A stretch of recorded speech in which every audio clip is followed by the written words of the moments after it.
Good morning and welcome. Today is Sunday, March 28th, and today is Palm Sunday. We are celebrating Palm Sunday. And I have a special scripture for you that I'm going to read. It's one of the most significant events in the life of our Lord Jesus in the 3 year ministry that he had after his baptism. This is considered to be one of the significant events, and it's called the triumphal entry, which we find all four gospels agreeing on this event. And I'm reading from the Gospel of Mark, chapter 11. If you have your Bibles with you, please follow with me. We're going to read this account of the triumphal entry and Palm Sunday. As they approached Jerusalem and came to Bethphage and Bethany at the Mount of Olives, Jesus sent two of his disciples, saying to them, "Go to the village ahead of you, and just as you enter it, you will find a colt tied there, which no one has ever ridden.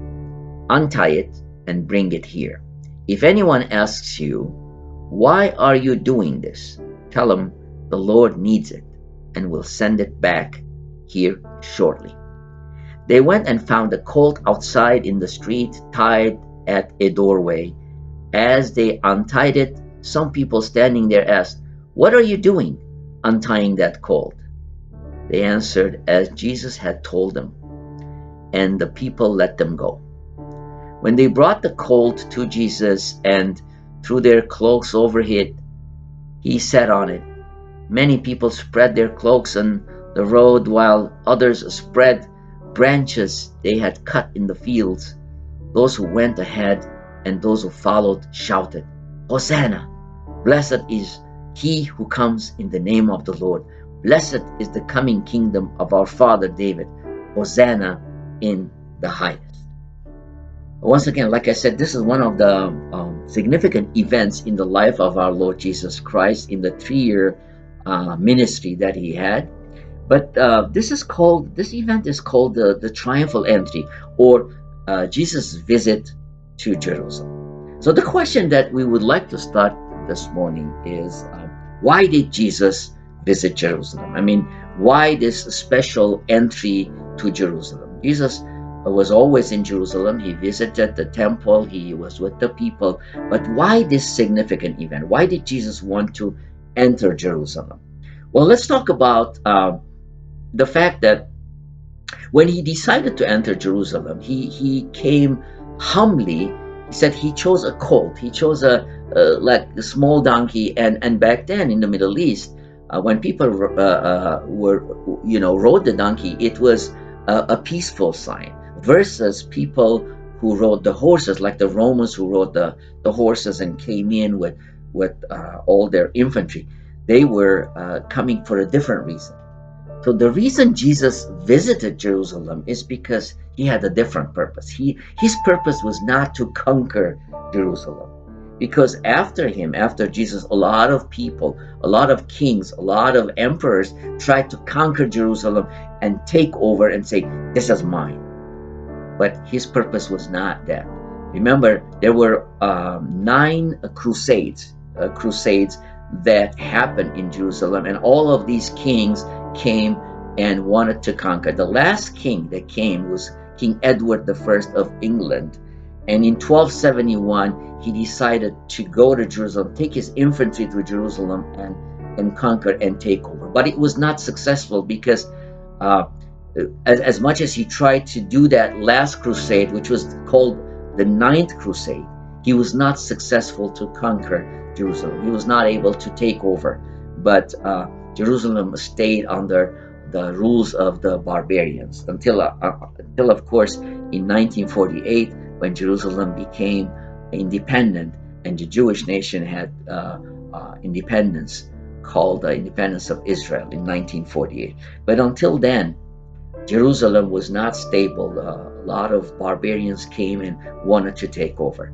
But a lot of the kings, like I said, tried to bring their crusade, their religious war into Jerusalem and wanted to conquer it. Versus, here's Jesus in the first century. He became an example of what humility is. He came to Jerusalem not to conquer, not to take over, not to show off. That was not his plan.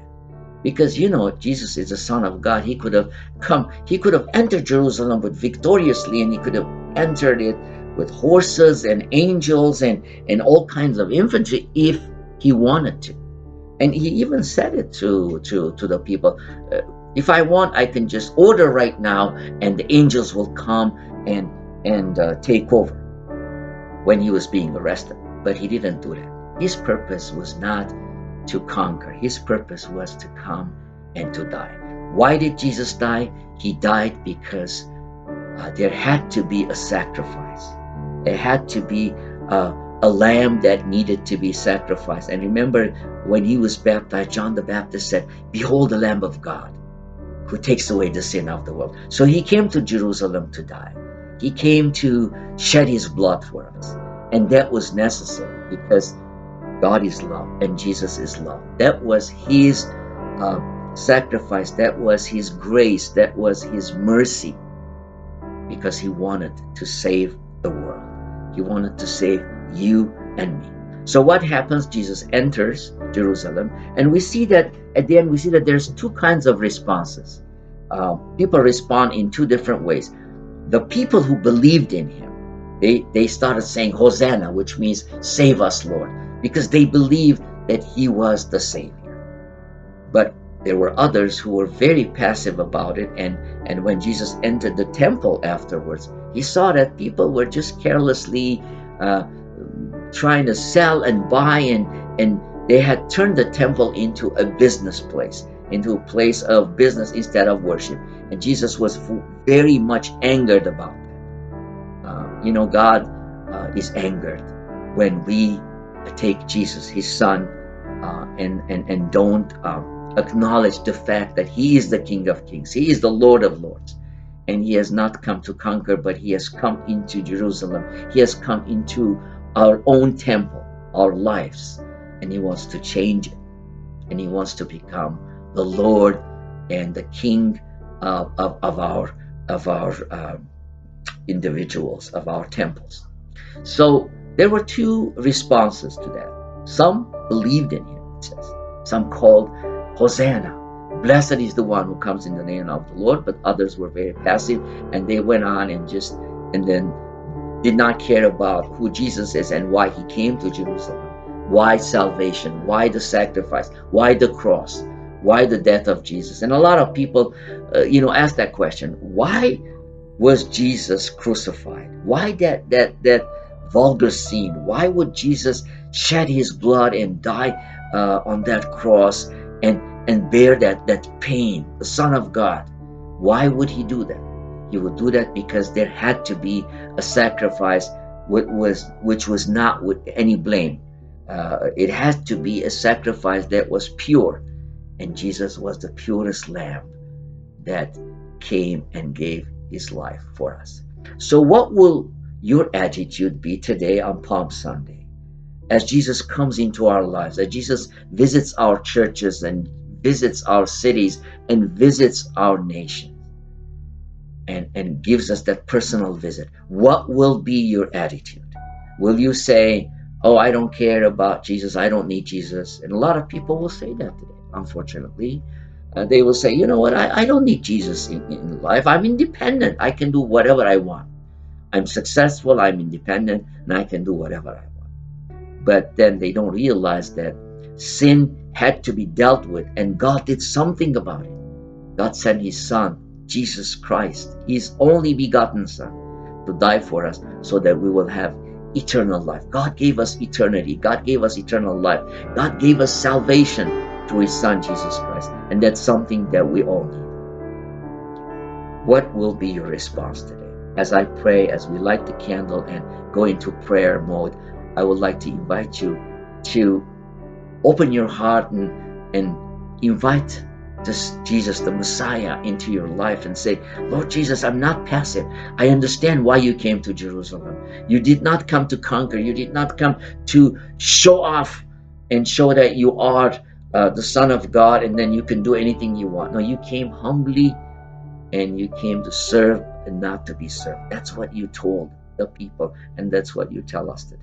You have come to love us, you have come to serve us. Lord Jesus, I open my heart and I accept you as my Lord and Savior on this Palm Sunday. Let this Palm Sunday be a historic day for you, my friend, if you have not accepted him, and if you don't believe in him, and if you don't have a relationship with the Son of God, Jesus Christ, who has come to die for you and for me, and who has come to take away the sin of the world, your sin, my sin, and make us whole, make us new. Let us pray. As we light this candle, remember Jesus is the light of the world. And today, as we go into the prayer mode, you need to pray in your heart and say, Lord Jesus, I accept you as my personal Lord and Savior. Come into my heart, come into my life, and change me. Just like you came into Jerusalem and you cried over Jerusalem because you saw the sin, you saw how passive people were about your visit, and how the same people who were shouting, Hosanna, Hosanna, later on they said, crucify him, crucify him. We don't need him. We don't need the Messiah in our lives. Let's pray and ask the Lord to give us that wisdom to once again welcome him into our lives, into our personal lives. And especially if we don't have that relationship, all we have to do is pray in our hearts and invite him to come. Lord Jesus, we thank you for your visit. 2,000 years ago, you came and visited this world. You came and lived in this world. And after 3 years of ministry, after healing and after teaching, you gave your life for us. That was your mission. That's why you came to Jerusalem. You had a mission. Your mission was not to conquer like all the kings and emperors who wanted to come and conquer Jerusalem after you. But your purpose was to come and to save us and to love us and to give us eternal life. We pray for those who still don't understand this simple message of the gospel, that Jesus is the Savior of the world. He is the Lord of Lords. He is the Messiah. He is the Savior. And He is the Son of God who came and gave His life for us so that we would live forever. We pray for those individuals. We also pray for those who have asked us to pray for physical healing. Lord, we pray for each and every individual. We don't want to mention names because you know the names. And we pray for them that you would give them physical healing. But let today, Lord, we pray that today, this Palm Sunday, will be a Sunday of hope, will be a Sunday where we would invite Jesus to come into our own temple, because you said your body is the temple. Invite Him to be the Lord and Savior of our lives. We pray this in the name of the Father, Son, and Holy Spirit. Amen. Well, folks, once again, we invite you to join us next Sunday, which is we call the Resurrection Sunday, and I have a special message that I have prepared, and we're going to talk about the message of the resurrection. And the question that we want to answer is, why is the message of the resurrection important? You know, there are a lot of people, there are a lot of religions who don't believe in the resurrection. They believe that Jesus died on the cross, and He stayed on the cross, and then He stayed in the grave. But we're going to talk about the importance of the message of the resurrection. And so join us next Sunday, April 4th, starting at 8 o'clock, to hear the message of the resurrection. In the meantime, this week, continue to pray for one another, stay safe, and read the Bible and pray every day. And now we would like to conclude with a benediction.